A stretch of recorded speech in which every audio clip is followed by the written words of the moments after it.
Metro live के सभी दर्शकों को इंदौर से उषा गुप्ता का सादर नमस्कार। शुरू हो गया है पितृपक्ष। इसी संदर्भ में लाल बिहारी लाल जी का लेख लेकर आई हूँ। पितरों के मोक्ष का शरण मार्ग है पिंडदान। मानव का जन्म बहुत सत्कर्म करने के बाद मिलता है और इस जन्म में सभी अपनी इच्छा अनुसार कर्म करते हैं और सभी को अपने अपने कर्मों के हिसाब से मृत्यु के बाद परलोक में जगह मिलती है। सभी प्राणी के कर्मों का हिसाब या यूं कहें कि लेखा जोखा देना ही पड़ता है, पर कुछ प्राणी अपने सत्कर्मों से पीछे रह जाते हैं। इससे उनकी आत्मा भटकती रहती है। उनकी भटकती आत्मा को शांत करने या मोक्ष के लिए अपने पितरों का पिंडदान या श्रद्धा से श्राद्ध करते हैं। इसीलिए इसे श्राद्ध कहा गया है। पिंडदान मोक्ष प्राप्ति का सरल एवं सुगम मार्ग है। यह अश्विन माह की प्रतिपदा से शुरू होकर एक पक्ष यानी अश्विन मास की अमावस्या तक चलता है।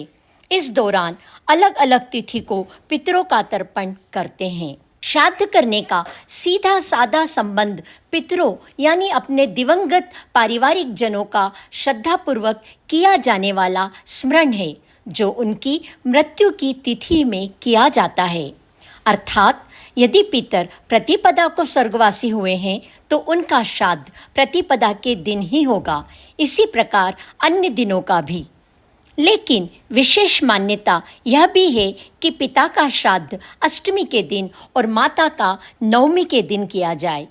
परिवार में कुछ ऐसे भी पितर होते हैं जिनकी अकाल मृत्यु हो जाती है, यानी दुर्घटना, विस्फोट, हत्या, आत्महत्या अथवा विष से भी मृत्यु होती है। ऐसे लोगों का श्राद्ध चतुर्दशी के दिन किया जाता है।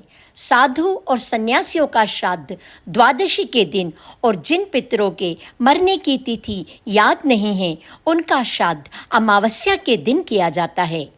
जीवन में अगर कभी भूले भटके माता पिता के प्रति कोई दुर्व्यवहार, निंदनीय कर्म या अशुद्ध कर्म हो जाए तो पितृपक्ष में पितरों का विधि पूर्वक ब्राह्मण को बुलाकर दूब, तिल, कुशा, तुलसी दल, फल, मेवा, दाल भात, पूरी पकवान आदि सहित अपने दिवंगत माता पिता, दादा ताऊ, चाचा, परदादा, नाना आदि पितरों का श्रद्धापूर्वक स्मरण करके श्राद्ध करने से सारे ही पाप कट जाते हैं। यह भी ध्यान रहे कि ये सभी श्राद्ध पितरों की दिवंगत यानी मृत्यु की तिथियों में ही किए जाएं। यह मान्यता है कि ब्राह्मण के रूप में पितृपक्ष में दिए हुए दान पुण्य का फल दिवंगत पितरों की आत्मा की तुष्टि हेतु जाता है। अर्थात ब्राह्मण प्रसन्न तो पितृजन प्रसन्न रहते हैं। अपात्र ब्राह्मण को कभी भी श्राद्ध के लिए आमंत्रित नहीं करना चाहिए। मनुस्मृति में इसका खास प्रावधान है।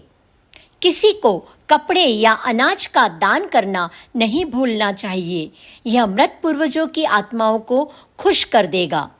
श्राद्ध दोपहर बाद के भाग में किया जाना चाहिए।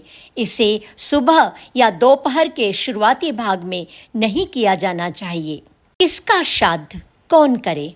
इस प्रश्न का उत्तर यह है कि पिता के श्राद्ध का अधिकार उसके पुत्र को ही है, किंतु जिस पिता के कई पुत्र हो उसका श्राद्ध उसके बड़े पुत्र, जिसका पुत्र ना हो उसका श्राद्ध उसकी स्त्री, जिसकी स्त्री नहीं हो उसका श्राद्ध उसके सगे भाई, जिसके सगे भाई ना हो उसका श्राद्ध उसके दामाद या पुत्र के पुत्र, नाती को, और परिवार में कोई भी ना होने पर उसने जिसे उत्तराधिकारी बनाया हो वह व्यक्ति उसका श्राद्ध कर सकता है। पूर्वजों के लिए किए जाने वाले श्राद्ध शास्त्रों में बताए गए उचित समय पर करना ही फलदायी होता है। महाभारत का प्रसंग भी इसी संदर्भ में है। एक कहानी है।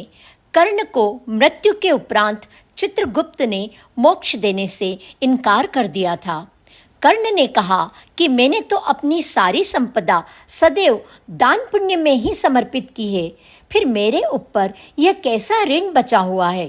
चित्रगुप्त ने जवाब दिया कि राजन, आपने देव ऋण और ऋषि ऋण तो चुका दिया है, लेकिन आपके ऊपर अभी पितृ ऋण बाकी है।